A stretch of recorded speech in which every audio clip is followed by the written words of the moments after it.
How's it going, YouTube? My United fans, how's it going? Back for another stream. I was hoping it was going to be 8:30, but I'm doing it 8 o'clock. So brought it a bit earlier, a bit further forward. So just a bit of a look ahead for tomorrow's game at 12:30. Going to do if I get back. It's obviously an early kickoff. I think it's 12:30 tomorrow.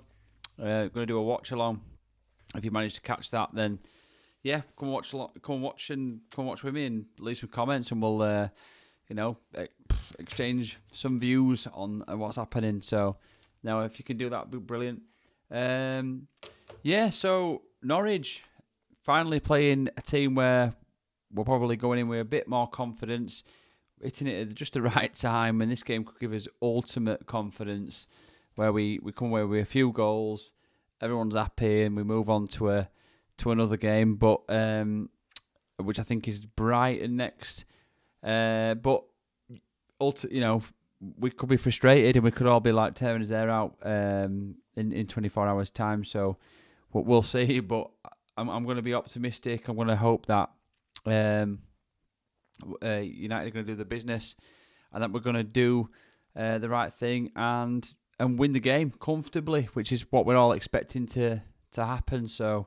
Really hoping for that. And just before we touch on the game a little bit and touch on the formation, which I've going to get up, which is probably one that everyone's expecting to see, to be quite honest. Martial handed a transfer request in today. Obviously, he wants to leave in January, which is a sad sort of era for Martial and for us as United fans. He was. When we got him, it was like a massive thing. He was a bit of a golden boy in terms of his prospect, and I think he still is, to be quite honest. And what is he, 24, 25? I really do feel like he has got a lot more to give to United and a lot more to give to a top club, and he's been very patient. He's been in a strange period where we've been building, and he's been putting up with that, and a lot of the players have as well, to be quite honest, but Martial's been integral to that build, and I think he's done brilliantly. I think he had a bit of an off season last season. I think the season before he was brilliant with Rashford. Last season he didn't really kick on from that good season in 2019 and 2018, 2019, and it's a shame really. But he's a player who sort of relies upon confidence. I think he's a player who needs to be playing week in, week out. And I don't think he's a 20-goal-a-season man, but he's just somebody who needs to be playing every game, regardless of whether he's had a poor game or had a good game. And unfortunately, when you play for United, you need to constantly have good performances. So I wish him the best. Is he going to go to Italy or another European team, i.e.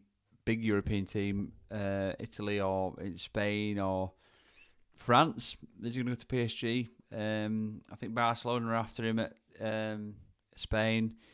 Could suit their style, but then again, what style are they actually playing now? And is he jumping from one problem to the next by jumping out of essentially out of the frying pan at United and into the flames of Barcelona? Because I think they're in a lot worse of a position than we are financially, and from a squad perspective. I think from our perspective, the squad is good. The management is getting better, and there's improvement to be had. I think from Martial's point of view now, if I was him, I'd stick it in the Premier League. I'd look for a loan move. I'd stick it in the Premier League and get some good minutes. Maybe even Newcastle, as daft as that sounds, the last 6 months of the season, and just get some minutes under my belt and get some good performances in and turn my season around. But I think for him, he just wants to be making sure that he's got solidity in his game, in his football, and that he's playing well until the end of the, to the end of his career now, which a top club. I don't think he's a bit of a journeyman. I know Shearer was sort of saying that reminds him of Anelka. What, because he's French, Shearer? French and slightly moody. He's talented, Martial, very talented, and I think he's got enough about him that he can kick back on in his career and show people what he's about. So hopefully he does that.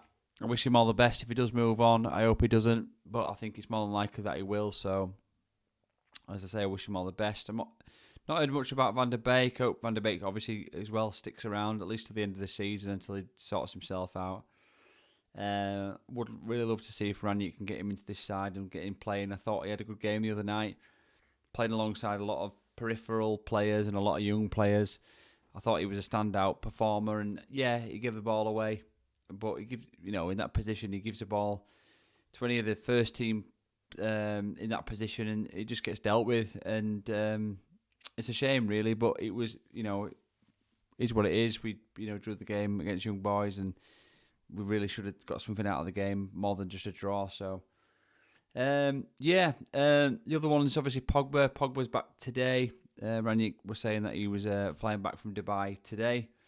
It should be available, not available, but should be sort of in the UK today. So obviously he'll be back training this week. It's going to be a long, long while, I think, until he's back to full fitness. But then it's all this merry-go-round of the Raiola thing, and I think Pogba plays on it. I think we just need to get shut of him personally. I think it's come to the point now where this saga of him every season, every Christmas, January transfer window, and every summer transfer window, we're talking about him, talking about his horrible, I forgot what you even call them, agents.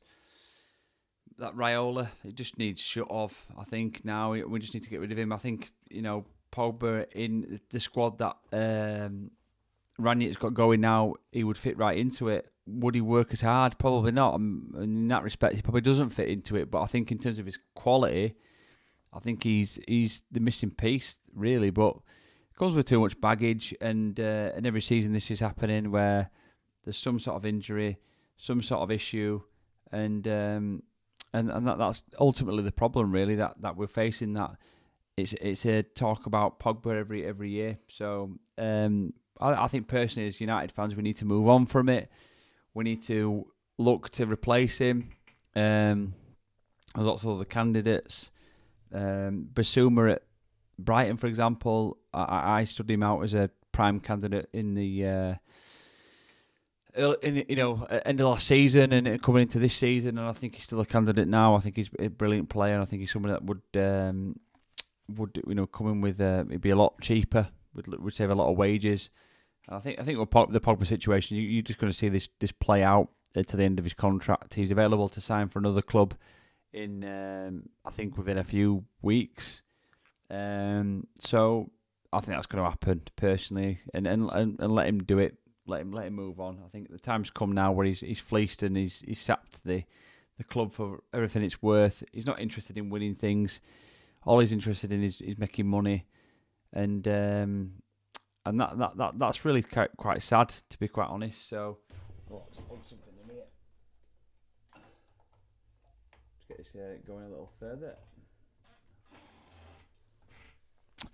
Yeah, so that's kind of where we are with like the main transfer news with Martial transfer, which is a sad one, and the Pogba one. So yeah, which is not really a surprise, is it? The Pogba one. So,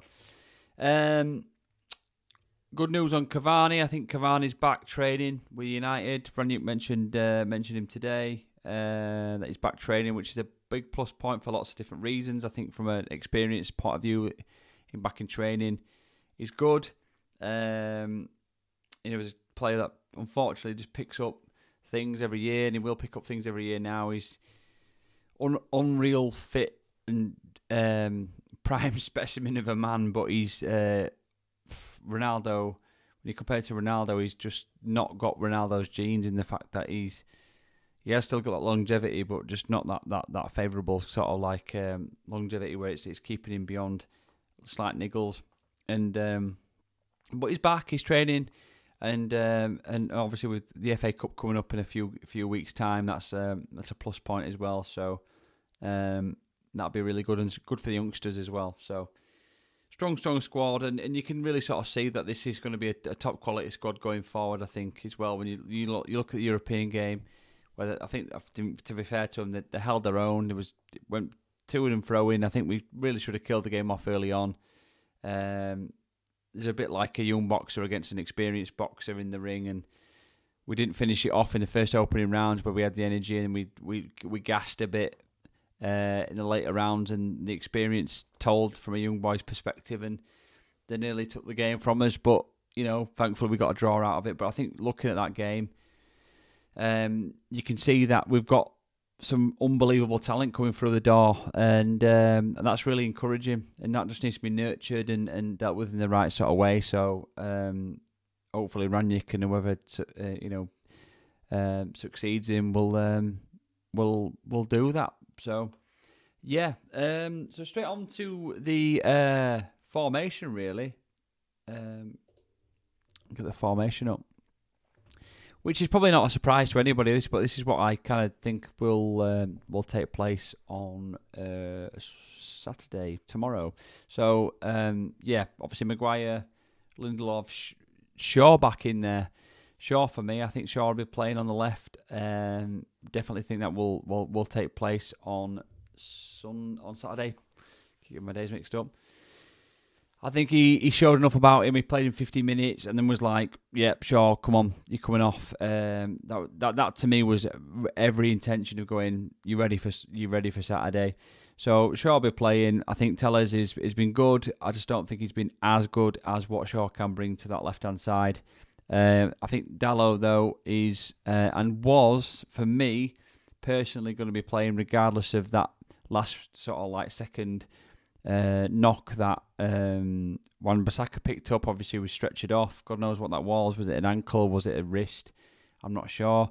I think regardless, I don't think Wan-Bissaka did enough in that game to prove the doubters wrong and not go with Dalot. So Dalot will be, for me, playing on Saturday, and he deserves it. I think he's had a good couple of games, and it's about time that people were challenging that 11, and I think for a large portion of time the team sort of almost picked itself.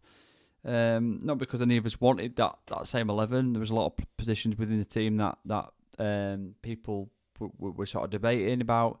However, I desperately think that there was an avenue where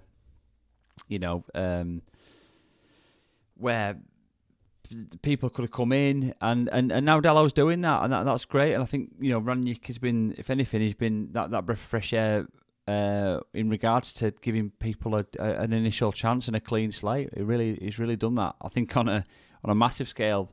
Obviously benefited from the fact that last game in Europe was a bit of a dud game, as we'd already qualified top, but great opportunity. Still went with it and give everybody a good shout. So brilliant. So I think Dalot will be starting on the right. In the middle, I think obviously we're going to have McTominay and Fred. I think that's obvious. They were rested. Fred had a good game against Crystal Palace. No doubt we'll certainly have a game against Norwich. Obviously, this is a game where we've got to take our strongest team, our strongest formation into this game and go, how's this team going to perform against the weakest team in the league? Not an experiment. It's an experiment per se in terms of chopping and changing players. It's a team for our perspective, in terms of where we're at the minute, I think we need to be taking our strongest team, our strongest formation, and really trying to work on things that we've been weak upon. And this is a great opportunity against Norwich. Obviously, if things don't work in that game, then he's got some serious thinking to do. But genuinely think that he'll be going with a pretty similar team, with a similar ethic, and drowning Norwich, and hopefully we'll take it to him and we'll win. The trouble that Rangnick's going to get is that he's been used to, when you play a pressing game, you often the first initial word, the pressing, suggests that you haven't got the ball. So it's about how we use the ball as well in certain zonal areas. Now, the issue against young boys, and it's a completely different team with completely different experience, but the problem with young boys was, Rangnick mentioned in that first half, we were playing in zone 1, or the first line, as he called it, playing short passes. That's where we got caught out with Van der Beek. You can't do that. It's got to move quickly. With a pressing team, they play direct quickly as well. So you can't mess around with it or dick around with it, whatever you want to call it in layman's terms, dick around with it. But in line one, which is the first third of the pitch, line one, it's got to be moved from that first line, which would be everything, if you're looking at the screen, everything from the dark half of the grass in front of Dallow across the shore. That's the ball's got to go quickly. You win the ball in that area, or you've got the ball in that area, it's got to move. It's got to move into the second line, which would be everything from Bruno, Fred, and McTominay's area that they're pictured on this pitch. That's the second line. Maybe just been beyond, slightly only beyond the halfway line, and up to just beyond Rashford and Sancho. That's the second line. The third line being everything from the final dark green line that you can see, or maybe the second green line you can see if you're going to be facetious about it. The line, dark green line in front of Sancho and Rashford, beyond Ronaldo, and obviously to the opposition's byline. So as the final third, as everybody knows, so we've got to move and transition into those three zones as quickly as we possibly can. If you do it quickly, that means the other team have got less time to react to that. And what we were doing again on the other night, on Wednesday, was not transitioning from that line one, zone one, whatever you want to call it, into zone two quickly enough. And then obviously when it did get to zone two, it needs to move to zone three as quick as it can. If it doesn't do that, then you're in trouble and you get caught out. If you lose a ball in zone one, you're under pressure, and that's when you sometimes concede goals, and often or not this season we have.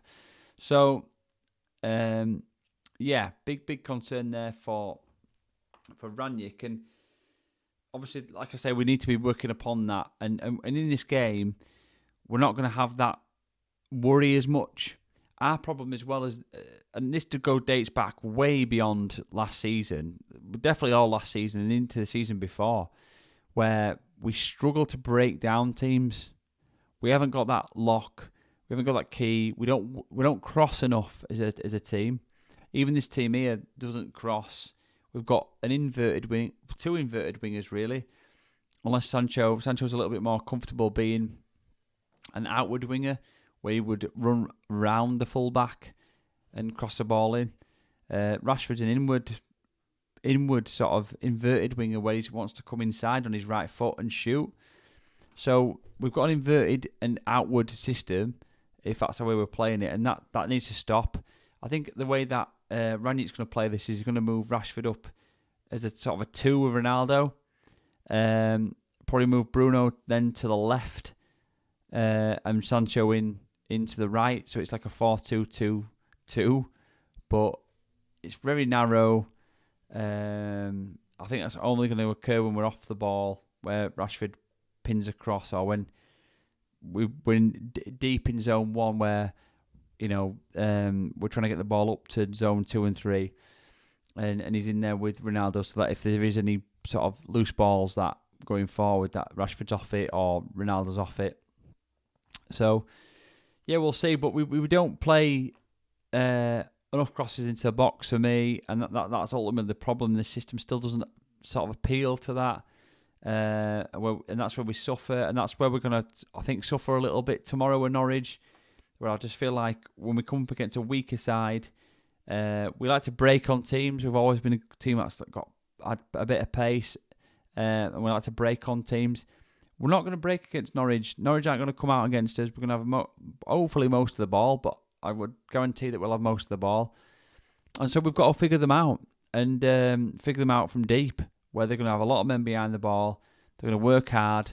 They're going to try and frustrate us, and we've got to make sure we get enough balls in that box to give ourselves enough chances to get goals. If we don't do that, then it's going to be another frustrating day, another frustrating early afternoon on a Saturday for watching United, because we're not going to get the chances that we need. Obviously, the chances towards the edge of the box are going to come as well, for your likes of your Brunos and your McTominays from deep, maybe Fred. But yeah, so that's going to be a point to note as well. But we've got to get balls in that box. We've got to give Ronaldo service. Ronaldo's amount of goals that he scored since his comeback have been incredible. But considering the services received, it's even more incredible because it's been poor. He gets more service to his head, to his feet, in the box. He's going to score more goals. So hopefully, that's going to take place tomorrow, and we kick on to that, and hope for the best. But I think it's more tomorrow. I've got every confidence we'll win the game. It's more tomorrow about the performance and how we react to the situation at hand in terms of them dropping deep and us unlocking that door. I genuinely think it's more about the performance tomorrow, not necessarily the result. Hopefully the performance is good and the result comes with it. But we'll see. But yeah, so definitely going to do a watch along to that tomorrow. So if anybody does watch this back, then please watch it along, because doing a lot of content every night, put a lot of effort into this, and would love it if people got involved. So yeah, please do get come and watch if you can. Sorry about that. Bit of a transition there. So yeah, Norwich. I think it's pretty. Pretty cut and dry. I'm not going to get any Norwich stats up there. They're the bottom of the league. We don't need to look at Poch. We don't need to look at the goals he scored. We don't need to look at the games where they've won or the last 6 games. I'm not gonna do that. It's pointless. I'm not gonna do that. This is about United. It's about the team we're gonna play tomorrow. This is about us. This is about getting all those players have been fresh now for a week. It's about getting them back in, seeing how we perform, having a solid performance and winning the game 3, 4, 5-0. That's what we all want to see tomorrow, and it's not unforeseen. We should be doing it with the squad that we've got, with the team that we've got, with the manager that's come in, with the system that he wants to play. We know we've got the ability to do that, and we want to come away on Saturday afternoon, tomorrow afternoon, early on, and have a good day rest of the day, because we know United have kicked on and smashed Norwich by a few goals, and we've clawed those points back on those teams in front of us as well, and getting closer to West Ham and putting pressure on them. I'm not sure West Ham we've got this weekend. Let me just double check that. Who West Ham got this weekend?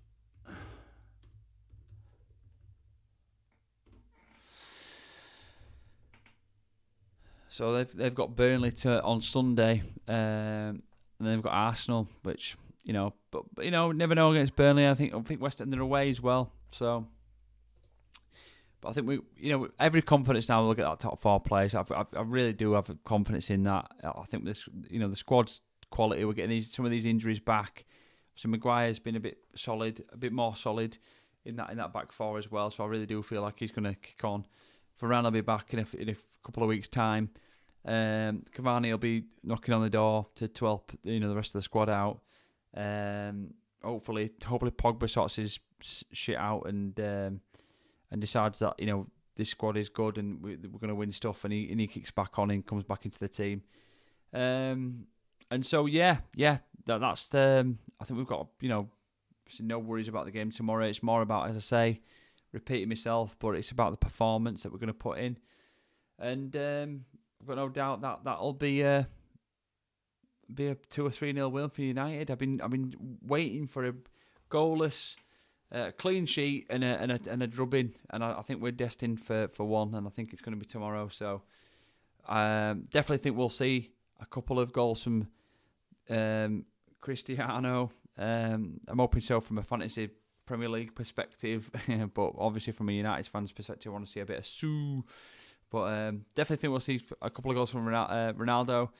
I'm hoping Bruno's gonna have a good game. I can sort of see Bruno having kicking on and having a good one as well. So yeah, hopefully we'll see a goal from Bruno or a good performance. So yeah, interesting tomorrow. Can't wait for the game. If you've watched, I'm gonna leave it there. If you've watched this, thank you for watching. Don't forget to subscribe, hit a like, and catch me in the next one, guys. Cheers.